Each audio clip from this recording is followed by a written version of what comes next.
My entitled family demanded me to hand over my business. So I against them and cut them off. I'm a 32-year-old guy, and I've worked my butt off for everything I have. Growing up, I didn't exactly get handed opportunities. My parents were the kind who played blatant favorites, and I was never their golden child. That title went to my older brother, who could do no wrong. He was their pride and joy while I was just there. Don't get me wrong, I love my brother in a way, but he's always had this sense of entitlement, probably because our parents have always bailed him out. When I was struggling to pay for college, they told me to figure it out because I needed to learn independence.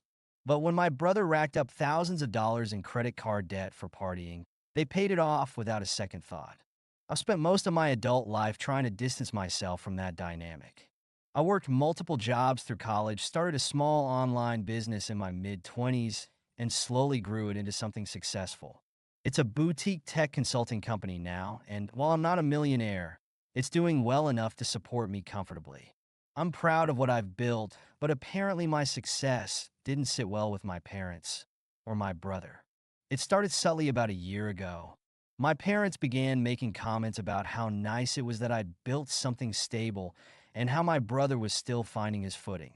He's 35, by the way, and still living at home. I didn't think much of it at first, but then the comments got more pointed. Don't you think you could involve your brother in your business? My mom asked one day during dinner. What does that mean? I asked, genuinely confused. Well, she said, you could teach him the ropes, maybe give him a leadership role. I almost laughed. My brother has zero experience in tech or consulting. His last job was as a shift manager at a fast food place, and he quit after 2 months because it was too stressful. I tried to politely tell my mom that wasn't going to happen.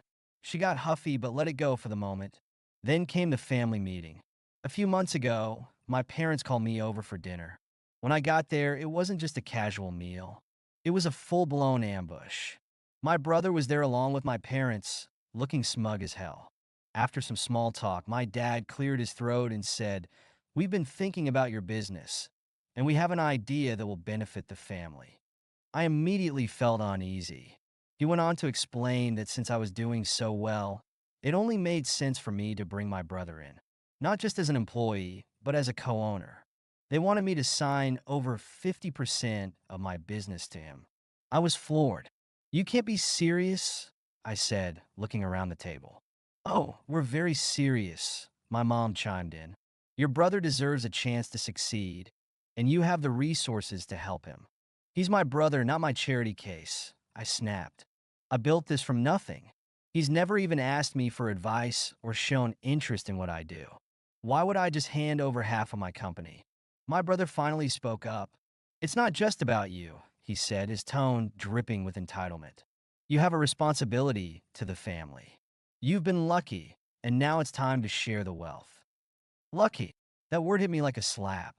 I told them there was no way I was giving up half of my business. That's when things got nasty. My mom started crying, saying she'd always known I was selfish. My dad accused me of tearing the family apart. My brother just sat there smirking like he'd already won. They tried every tactic in the book: guilt tripping, emotional blackmail, even outright threats. My dad said if I didn't do this, they'd never forgive me. My mom said they'd cut me out of their will. My brother hinted that he'd make my life difficult if I didn't comply. I told them they were insane if they thought they could bully me into giving away what I'd worked so hard for. That's when my dad dropped the real bombshell. "We already spoke to a lawyer," he said. "It's a simple process. We just need your signature." I felt like the floor had been ripped out from under me. What they didn't know was that I'd been preparing for something like this. Over the years, I'd heard enough of their entitlement to know they might try to pull something shady. So, when I started my business, I made sure to consult a lawyer and set everything up properly. My company's ownership is legally protected under an LLC, and any transfer of shares requires my explicit consent. Calmly, I told them this wasn't happening. That's when my brother lost it. He started yelling about how I'd always been the favorite, which was laughable, and how I didn't deserve what I had. He accused me of being heartless and said I'd regret it when I was old and alone. I stood up and said, If you think screaming at me will change my mind, you're delusional. You all made your choices, and I've made mine. I'm done. I left that night and haven't spoken to any of them since. My parents have been blowing up my phone, alternating between angry messages and pathetic pleas for forgiveness. My brother even had the audacity to show up at my office one day, demanding I reconsider. I had security escort him out. Last week, I found out through a mutual family friend that my parents have been bad-mouthing me to anyone who will listen, calling me greedy and ungrateful. But I don't care anymore. For the first time in my life, I feel free. Unfortunately, their entitlement didn't stop there. My brother began a smear campaign against me on social media, posting misleading stories and outright lies, portraying himself as a victim of my greed and cruelty. He even tagged my business accounts, trying to damage my reputation with my clients. I responded by issuing a professional statement on my company's platforms, clarifying the false claims without engaging in personal attacks. I also consulted a lawyer to send a cease and desist letter to him, warning him about the legal consequences of defamation. This move helped protect my business reputation and showed that I wouldn't be bullied into submission. Then, my parents tried to manipulate other family members against me by spreading a narrative that I was hoarding the family fortune and depriving my brother of a rightful opportunity. They contacted cousins, aunts, and uncles, painting me as the villain in a family drama. Instead of confronting each family member individually, I arranged a Zoom call where I calmly explained my side of the story, ensuring transparency. I shared my journey, the hard work involved, and my reasons for protecting my business. This direct communication helped me clarify misunderstandings and maintain some family relationships, despite my parents' efforts. In a more drastic step, my brother tried to interfere with my business directly by attempting to poach my employees. He offered them higher salaries and spread rumors that my company was unstable and I was planning to sell it soon. I held a company meeting where I openly discussed these tactics with my team. I reassured them about the stability and growth plans of the business and offered transparent insight into our financial health. I also enhanced employee benefits slightly to show my appreciation and commitment to their welfare, which helped in retaining their loyalty and trust. A month later, I received a letter from a lawyer claiming to represent my parents and brother, threatening a lawsuit for supposed unpaid family debts they alleged were used to start my business. A complete fabrication.